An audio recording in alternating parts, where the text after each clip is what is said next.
రైతులకు తెలంగాణ ప్రభుత్వం శుభవార్తను అందించింది. వరి బోనస్ బకాయిల నిధులను విడుదల చేసింది. పెండింగ్ లో ఉన్న 514.36 కోట్ల బోనస్ నిధులను విడుదల చేసింది. దీంతో 2.17 లక్షల రైతులకు ప్రయోజనం చేకూరనుంది.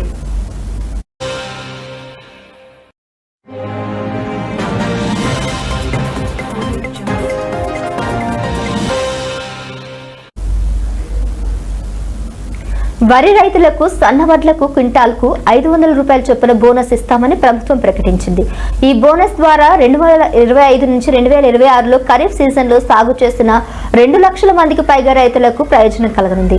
వ్యవసాయాన్ని మరింత లాభసాటిగా మార్చడం, సాగును ప్రోత్సహించడానికి ప్రభుత్వం వరి క్వింటాలుపై 500 రూపాయల బోనస్ ఇస్తున్న విషయం తెలిసిందే. కనీస మద్దతు ధరకు 500 రూపాయల అదనం, అలాగే బకాయిల చెల్లింపుతో రైతులకు ఆర్థిక ఉపశమనం లభిస్తుందని మంత్రి ఉత్తమ్ కుమార్ రెడ్డి అన్నారు.